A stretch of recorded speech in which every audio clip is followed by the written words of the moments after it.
Hey everybody, welcome to What the Flicks Countdown to Christmas. Ben Mankiewicz, Alonso Duralde. We are counting down 25 of my favorite holiday movies through Christmas Day. Many of them featured in my book, Have Yourself a Movie Little Christmas, now on sale at Amazon. Also, you might want to check, did we forget my book again? Again? All right. Well, next Write time. the goddamn book, Ben Next Mankiewicz. time we'll bring it in. Oh, you have to write it first. Oh, well, that changes. There's always a detail. So this is one of my favorites. It's celebrating its 60th anniversary this year, the Katharine Hepburn, Spencer Tracy comedy Desk Set. Yeah, but not Bunny Watson. It would never work. Why not? Because you're not in love with me, you're in love with her. She'd always come first. If anything went wrong with her, you'd forget about me like that. Oh, well, you don't know. I couldn't care less about that. It could blow up and it wouldn't bother me. You've heard of the country club set, the station wagon set, the social set, but you ain't seen nothing till you've seen what goes on and on and on with the desk set.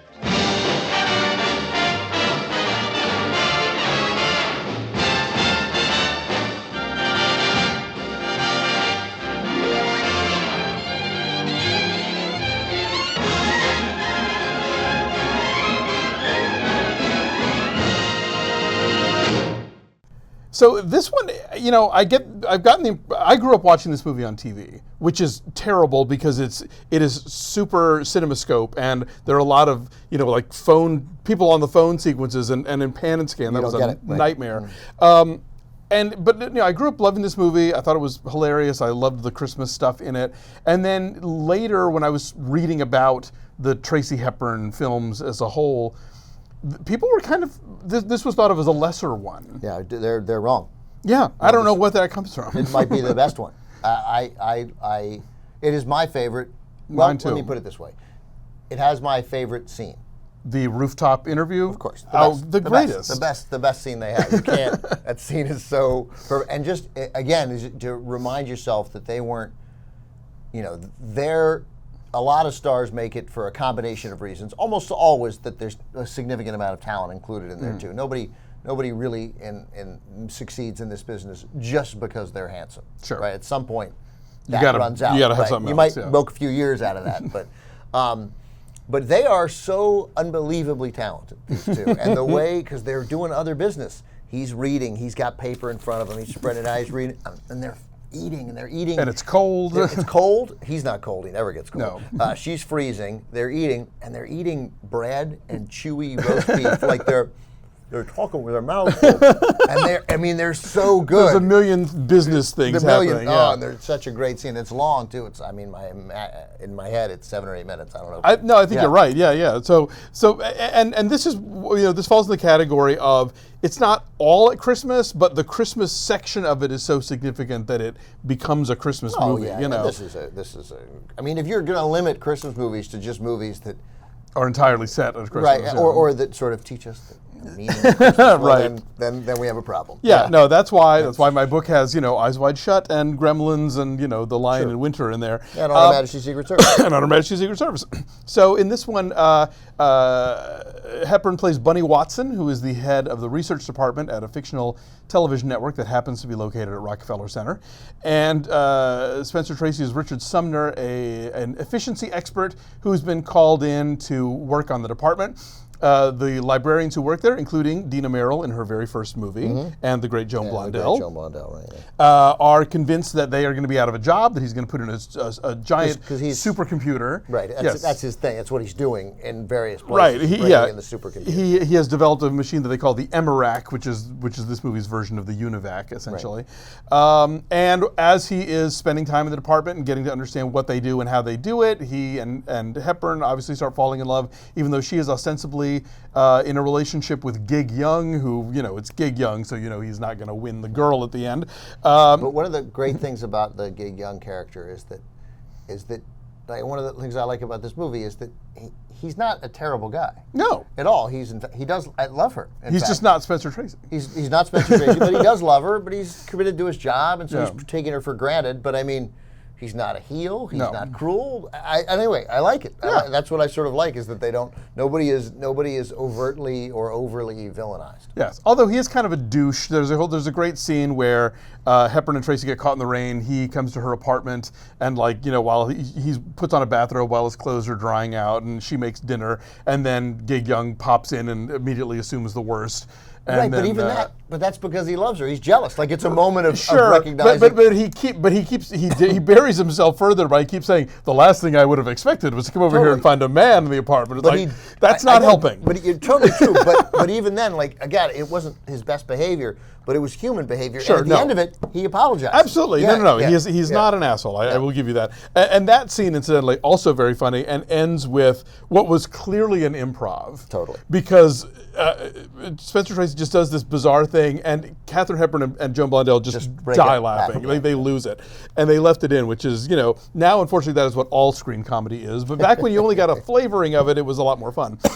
So the Christmas sequence here is the wild network Christmas party where everyone gets crazy drunk. And this was a couple of years before Billy Wilder's The Apartment.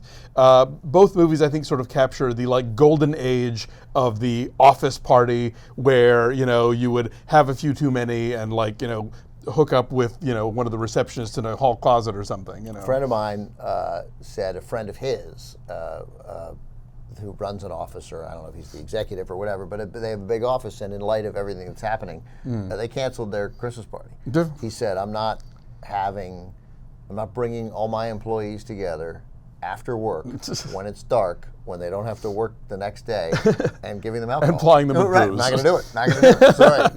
Yeah. Yeah, these are different times. Yeah. It was 1957. There's a line in there about how she's worried if she goes off with Gig Young and gets married, of what she'll do with her apartment. And Gig Young says, you can basically give apartments away. It's like giving away diamonds. Right, it's like giving away diamonds, right. Like everybody wants a New York apartment then. Yeah, and now too. Yeah. But I guess this was sort of the beginning of that, right? That seemed like a new idea. Yes, definitely. The If you had a nice New York apartment, everybody wants this. Yeah, You're not a hard thing to get rid of. This movie was it's based on a play, but the screenplay was written by Henry and Phoebe Ephron, who are the parents of Nora and Delia. And Ray Kellogg did the special visual effects, and he went on to do a couple of really cheeseball horror movies, The Giant Gila Monster and The Killer Shrews. Not the credit, because the credits in this are great. The credits are great. They're on the teletype. Yeah, I don't know what the special visual effects were, but he has that credit, so I have no idea. God bless him.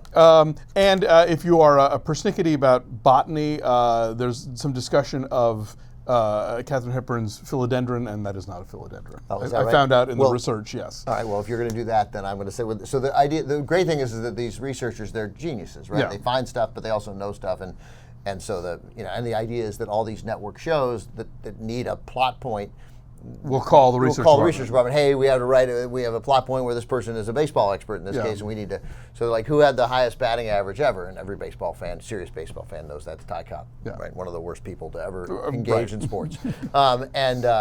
I have a friend who named his cats Ty and Cobb. Isn't that also the president's attorney right now? Yes, also it's like his grandson or great grandson. Oh, there you go. How about Babe and Ruth? That's okay, right? I mean, Joe and DiMaggio. Right. There's a lot of choices that you could go with. Mickey and Matt, a lot of ways. Willie and Mays. There you go. There's a great name for cats. So he calls in and she goes, Tyrus Raymond Cobb. That's right. With a percentage of 0.367. Now, maybe they were doing that on purpose to be clever. I hope so. But I mean, you hit 367. Nobody says your batting percentage was .367. Look, it may be in 1957. Nope, they did not in 1957. Right. But that said, maybe that's funny. Maybe it was intentionally Could be.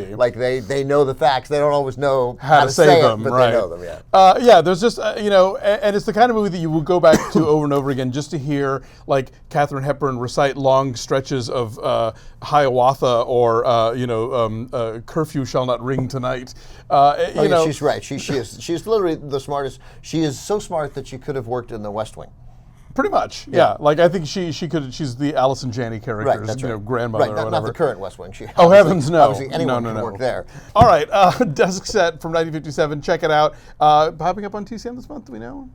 You know, I don't know if we. I think we do. I mean, why it's Christmas? It's we been do. there We have periodically. it, I If imagine. not, there's a lovely Blu-ray that's out with a Dina It Merrill is commentary. certainly, if it's not the best Hepburn Tracy movie, It's up there. It should not be considered a second No. tier one. No, no. Again, I would put it at number one just for the beauty of that scene. I will say that even though you should see it on the widescreen, if you want to see that scene, it is On YouTube. It is on YouTube. It's broken down into like 10 or 11 different segments, but you can find it. Yeah. All right. So listen, have a great holiday, everybody. Thanks for watching. We're here every day till the 25th. Merry Christmas.